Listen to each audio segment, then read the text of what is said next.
Konsep perpaduan dan kepelbagaian kaum yang diperkenalkan Nabi Muhammad SAW perlu diteruskan. Ia penting bagi memastikan lebih banyak kejayaan dan pembangunan dapat dinikmati.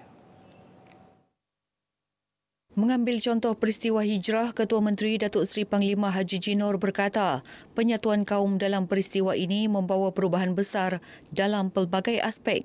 Ini termasuk memperkukuh persaudaraan dengan membangunkan model komuniti berteraskan ajaran Islam. Beliau berucap pada program Sabah Berselawat 2025, anjuran Jabatan Penyiaran Malaysia Sabah dengan kerjasama Kerajaan Negeri di Dewan Masyarakat Tawau.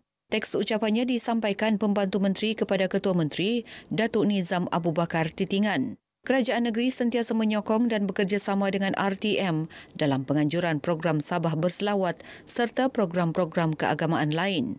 Turut hadir Timbalan Ketua Pengarah Penyiaran Strategik Jabatan Penyiaran Malaysia, Nasaruddin Abdul Muttalib dan Pengarah Penyiaran Sabah, Muhammad Yusni Muhammad Ali. Tabung Ekonomi Kumpulan Usaha Niaga Tekun Nasional Negeri Sabah menawarkan 8 skim pembiayaan kepada usahawan mikro dan kontraktor. Ia termasuk skim pembiayaan kontrak air yang mencatat jumlah peruntukan tertinggi tahun ini. Antara skim terlibat, Tekun Niaga, skim pembiayaan usahawan kraft dan skim pembiayaan usahawan TVET.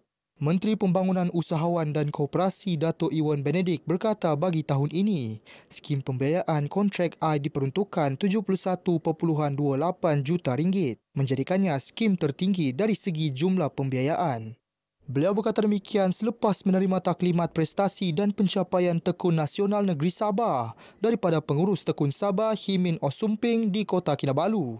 Secara keseluruhan bagi tempoh Januari hingga Mei 2025, Tekun Nasional telah menyalurkan sebanyak 43.71 juta ringgit. Ia melibatkan 2,213 usahawan di Sabah menerusi pelbagai skim pembiayaan.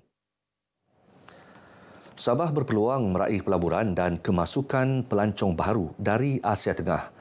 Ia susulan lawatan kerja ASEAN Chamber of Commerce and Industry ACCI Sabah Chapter ke Kazakhstan baru-baru ini.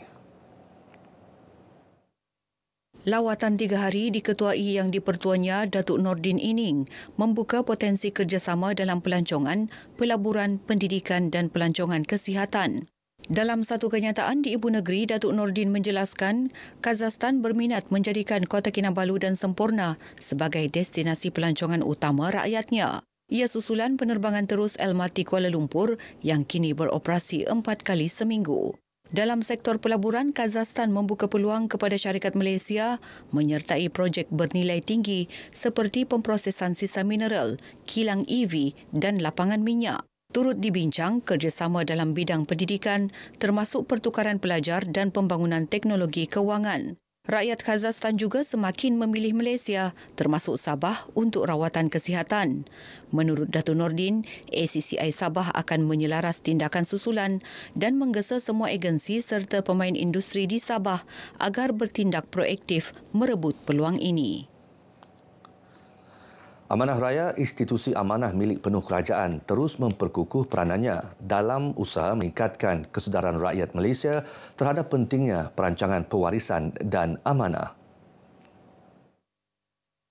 Kami amanah sentiasa komited untuk membantu rakyat Malaysia, terutama sekali bagi rakyat-rakyat negeri Sabah dan maupun rakyat negeri Sarawak, di mana amanah raya dapat bantu melindungi aset-aset anda supaya ianya terpelihara dan disalurkan kepada generasi-generasi akan datang.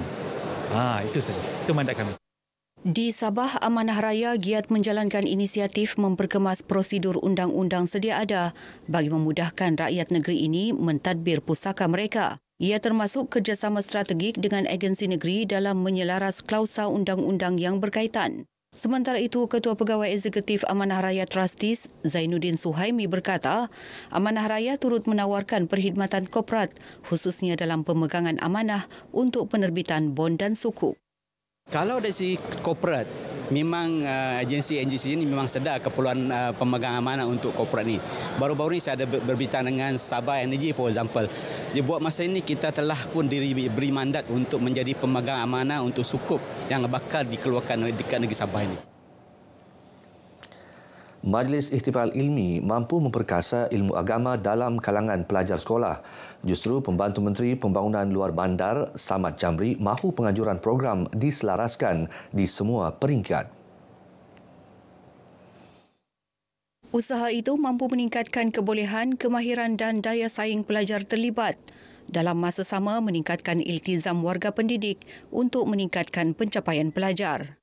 Pihak kerajaan harus melihat dasar ini untuk ditambah baik dan juga program-programnya lebih tersusun dan diselaraskan sama ada di peringkat sekolah agama negeri itu sendiri ataupun di peringkat daerah bahagian dan seterusnya di peringkat negeri Sabah.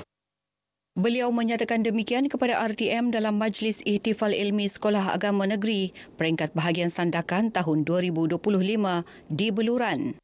Persiapannya insya-Allah pada kali ini kami memantapkan latihan lagi lah, latihan dan juga perkemaskan lagi apa-apa yang kekurangan pada kali ini di peringkat bahagian untuk kita bawa ke peringkat negeri yang lebih mantap lagi insya-Allah. Majlis disertai 180 peserta mewakili 10 SAN bahagian Sandakan. 6 acara dipertandingkan melibatkan 2 kategori lelaki dan perempuan berumur 1 hingga 12 tahun. Seramai 50 pelajar daripada 5 sekolah sekitar Kota Kinabalu menyertai program Mangrove Preservation Outreach Campaign 2025 di Kota Kinabalu Ramsar Site. Program itu memberi peluang kepada para pelajar dari SM Lok Yuk, SMK Likas, SMK Taman Tun Fuad, SM Sung Sin dan SM Kian Kok menanam 50 anak pokok bakau di sekitar kawasan tersebut. Ketua Aset Operasi Hibiscus Petroleum Sabah Edmund Ang berkata, usaha ini berbaloi dalam pemuliharaan alam sekitar selain memberi manfaat kepada masyarakat.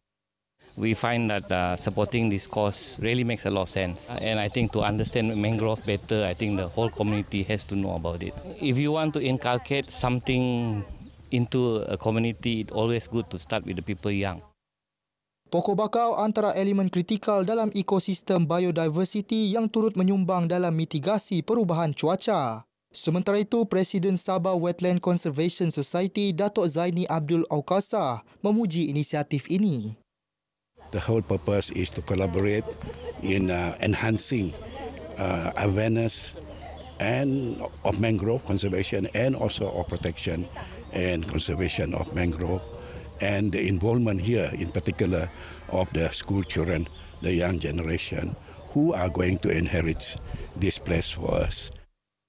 Program seumpama turut akan diadakan di Tuaran dan Papar sekaligus melibatkan 150 pelajar secara keseluruhan. Festival Teater UMS 2025 Opera 11 2025 memberi pendedahan kepada pelajar dan masyarakat tentang dunia seni persembahan. Ia merupakan platform mengasah bakat, membina keyakinan diri serta memupuk semangat kerjasama dan kreativiti dalam kalangan pelajar. Festival bermula 25 Jun lalu melibatkan 6 produksi projek akhir pelajar tahun 3 Major Theatre Akademi Seni dan Teknologi Kreatif UMS. Dari segi prestasi, dari segi kualiti persembahan semakin bagus. Yang kita nampak adalah bila mereka menganjurkan, kebanyakannya mereka menganjurkan sendiri dengan usaha mereka menguruskan, mengorganisasikan projek-projek persembahan ini. Festival ini juga bertujuan meningkatkan apresiasi terhadap budaya dan nilai kemanusiaan yang sering disampaikan melalui pementasan. Menimba ilmu pengetahuan dan saya juga dapat meluaskan lagi saya punya ilmu pengetahuan dan benda ini saya boleh bawa di alam pekerjaan. Open Stage Production Teater Terra Rosa dinobatkan juara, sementara tempat kedua dimenangi layar pentas Production Teater Lelaki Marlboro dan ketiga panggung karya Production Teater China Rong. Pengarah terbaik diberikan kepada Muhammad Firdaus Saibin dari Open Stage Production. Baik saudara, paparan itu mengakhiri Berita Pagi Sabah kali ini. Menyusul selepas ini, Berita Pagi Sarawak bersama Lydia Yusrina Abdul Ilyas. Malaysia Madani, rakyat disantuni.